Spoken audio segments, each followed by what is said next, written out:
What's going on, guys? Tony here, bringing you guys back another video segment. This time I'm going to be covering 6 exercises you can do at home, and we're going to check them out right now.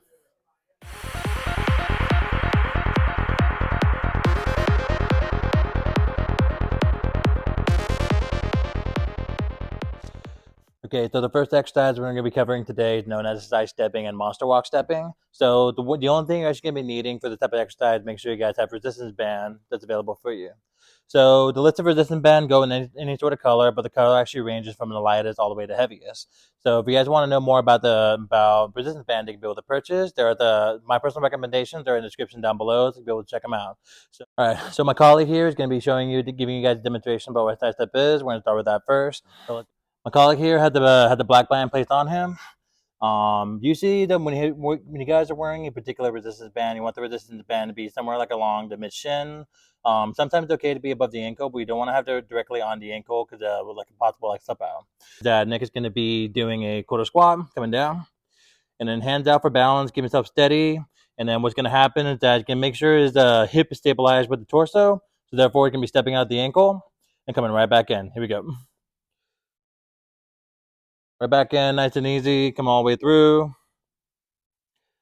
If you guys notice, the posture stabilized to where you see the shoulder lined up with the ankle. Coming nice and easy. He's in really good position to do the side step movements. And once you reach the end point here, you can be reaching all the way back, so on and so forth, after doing 10 reps. So the recommendation for you to do when it comes to side stepping is you want to make sure you have like 10 reps total in. And then after that, take your 10 steps all the way back through to complete the rep. And relax. Here we go. So once you're done completing like at least 3 sets of 10 on the side stepping, going back and forth, now we can definitely change to a different particular movement known as the monster walk. So the monster walk has similar position, similar posture, except rather than going sideways, you're actually going forward and you're going to be going backwards. So let's check it out right now. All right, so now Nick is actually in the squat position here. And what's going to happen is he's going to be stepping out diagonally right about there. He brings it in and steps out again, brings it in, comes all the way through, around and around and around. Nice and easy. So taking a look at the posture here, same thing as usual. Shoulders lined up at the ankle, coming right through, nice and easy. Got the position, got the push, come all the way around, and so on and so forth. And then now, once you've done 10 steps forward, you're going to be going 10 steps completely going backwards. All right? So same rhythm, same movement, except you're just going backwards on the movement over and over and over. So for the next exercise we're going to be doing is known as the short arc quad, which is SAQ for short for most places. Short arc quad is actually done when you actually have like a little thin roll bolster right about here. This bolster is definitely perfect to do some short arc quad because you're actually doing like a shorter knee extension as opposed to doing a longer extension, whether you're doing quad extension on the leg machine or anything like that. So shorter quad is definitely perfect because the fact that you're actually finishing up the equation, because there are some people that can't really finish the extension all the way through. Therefore, they're wondering why my knees are hurting me, but they're doing an extension here and there. So the red bolster here, if you guys want to look into it, it's in the description down below, but which you can check out. So definitely recommend this. If you guys don't want to spend any money on this, I totally understand, because the fact that what's the point in having this if I'm not going to be able to use it other than the short arc quad? And that's okay too, because you can also be able to use a foam roll here if you guys have foam roll available. And the foam roll is not really as thick as the red bolt I just showed you. So the way to overcome that is that you can be able to pull out one of your yoga mats here. Pull out one of your yoga mats and put it right down center. And it comes out with a thicker layer for you to do like a lot more range of motion for this exercise. So we're going to be checking out the exercise. Let's go ahead and check it out right now. When you're doing these short arc quad movement, the red bolster is definitely going to be placed right below where the kneecaps are at. So what's going to happen is that we're going to go one leg at a time, because it's definitely the best option. Definitely the best option because the fact that you're able to determine which leg is the strong side, which leg is the weak side. So for here, toe is going to be pointing towards you like that. And then you're going to be extending up the leg to flex the quad right about here. So the quad muscle is being flexed out right about there, and it brings it down, okay? And bring it up again. And then brings it right back down, nice and easy, okay? Here we go. So the whole point of this movement, keep flexing the quad as you come all the way up, hold it for about a couple seconds, and then bring it down when you're done with the movements. And then repeat over and over for about 10 reps total. And then the 10 reps is going to turn into 3 sets total of 10, okay?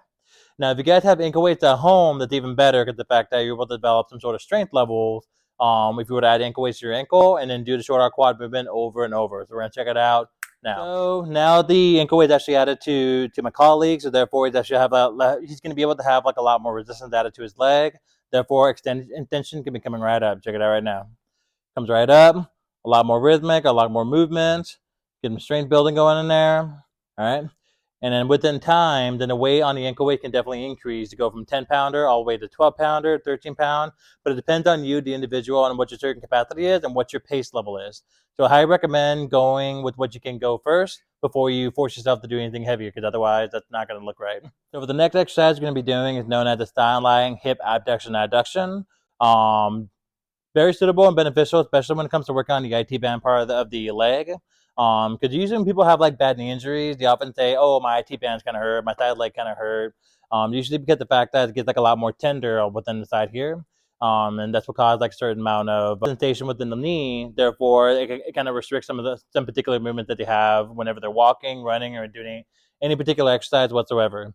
So let's go ahead and check this out. So, my colleague is actually on the sideline on the table right about here. We're going to be working on the abduction work, which means we're going to be focusing on the top part of the knee right about here. So therefore, you want to keep the leg straight, toes pointing downward slightly a little bit, and at the same time, he's going to cause the raise up on the leg right about there. Check it out.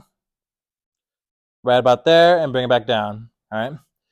If you're able to get to at least 45 degrees on a particular angle, you're in a good position to actually make some progression on the particular movement. So the key thing you want to make sure you do on the sideline hip abduction adduction movement is that you want to make sure that your posture is stable and not shifting forward, not shifting far back, but rather keeping it linear like a straight line up and down every single time. Okay? Abduction adduction. So the abduction movements do about 10 times, and then you can alternate into a different position to do the adduction work. So therefore, my colleague is going to stop right here. And then go ahead and move this knee up. It's about there, good position. So now the leg is right about here. And at the same time, the bottom leg is going to be all straight out. So with the straight leg, he's going to cause the movement coming up and down. And go ahead and check it out. Up and down, straight up, working the inner thigh muscle right about there. And come up and down with the movement. Same thing. Bottom leg is there. It's coming right up. Up and down movements. Okay. Once that's pretty solid, and then my colleague is getting it. Yeah. Once that's pretty solid, and then my colleague is actually going to be putting in the top leg back on top, and then resume the movement coming onward. So the abduction movement is coming straight forward, right up and down like the bat. Okay, so now the next movement we're going to be trying out is known as the straight leg raises, also known as SLR. So the way this actually works is your partner is supposed to be on the table, flat on the ground, nice and easy. All right. So the way straight leg actually works is that one leg is going to be flat out straight, right about there. The other leg can be about bent, so that way you actually have like a lot more stability doing the movement. The toes pointing towards you. Your quad is actually squeezing really hard, pushing the knee down as much as you can, and it's going to be, and your foot's going to be rising up the table up until you hit the hand here, and then bring it down. Nice and easy. This particular movement should be able to work on your hip flexors. Most importantly, your quadricep muscles over and over when you're doing this movement. So like I said, 10 reps, keep it simple, keep it straightforward. And once you hit 10 reps total, then you switch over to your other leg to complete the whole first set. And then you start repeating for about like at least 3 more sets off the bat, and then you move on to your next set of exercise. Okay. Now for the straight leg raises, right? There are 3 different positions you can actually try out depending on how you are with your range of motion within your hips. So my colleague here is flat on his back, and now we're going to try out the seated position.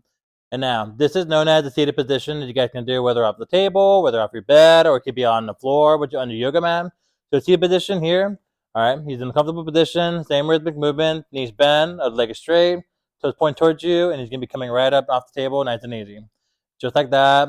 Come all the way up and come all the way down right off the bat. Okay. The next position we're going to be trying out is it's going to be off the door or off against the wall. And we're going to check it out right now. And now the last variant we're going to be covering is going to be up against the wall or a door, whichever one actually works, as long as you're able to have your back flat against the wall. All right. And then you want to make sure the position is also the same thing too. So one knee is going to be bent. And then the other leg is going to be straightforward as well. Straight, toe point towards you, quad is flexed, and he's rising up off the floor over and over. And now we know and now we know this part that's like a lot more challenging for him because he's got to work on the range of motion. Therefore, that basically tells you that your hip flexors look a little bit weak. So within progress, within over time, then hip flexor will definitely be able to definitely be like a lot more developed. Therefore, you'll be definitely be raising that leg like a lot more higher, and then challenge yourself by having your leg climb over the cone. All right. So the next exercise going to be covering is known as the bilateral bridges. Bilateral bridges definitely pretty suitable, especially when it comes to like work on the hamstrings and the glute. So if you guys ever have like a bit of a back issue, back problem, this definitely can also be beneficial for you guys for this particular exercise. So the reason why it's so beneficial for knee people for knee problems, right? It's also suitable because the fact that you're working out the hamstrings, at the same time you're also having your knee bent. Therefore, you're actually trying to help yourself create some sort of mobility when it comes to doing bridges. Okay, so we're going to check it out right now. So in order to do the bilateral bridge movements, you want to make sure that you're actually flat on the back, and you also want to make sure your feet is also perfectly plantar as well. Make sure that your feet are actually hip width apart, and then your knees are also parallel to each other as well. And all you got to do is basically push off against your heel here to raise your hips up, and then bring it back down. So let's go ahead and check it out. Raise hips up, all right. Squeezing your glute, squeezing your hamstring, not too much. And you're pretty much working the hips, coming up and down, and creating that bilateral bridge movement, okay?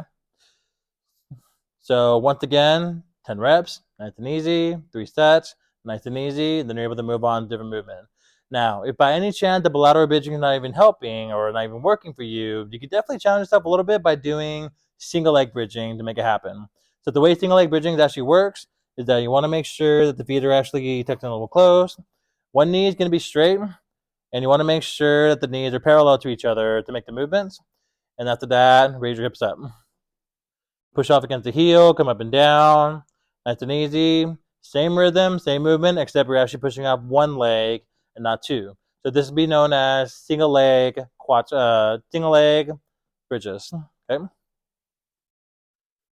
So now the last exercise you guys can be able to do at home is going to be known as the prone hip extension, which means that on this exercise you're going to be flat on your stomach, and then we're going to check out this movement. We're going to check it out right now. So you're going to be on your stomach, all right? Flat on your stomach. You want to make sure your back's not arching, especially when you're doing this whole cross arm movement here. Keep your arm flat, nice and easy, okay? So what's going to happen right about here is that you want to make sure that both legs are straight. So you're going to be focusing on one leg at a time, and then when your toes pointing outward, all right? With toes pointing outward, you're able to lift the leg up by using just your hip, and after that, just come right up. Check it out. Do the best you can, all right? So the key goal for this movement is you want to make sure that you keep the leg straight the entire time, all right? Keep the leg straight the entire time. You're working on the glute muscle here as well as the hips. Come up and down, nice and easy. And once you hit 10 reps, that's when you switch it over, the other leg, so on and so forth, okay? And then even on these exercises I'm showing you guys, you can also be able to add ankle weights to add like a little more resistance, a little more strength building. And after that, everything else should become straightforward and you're in the clear, okay? All right.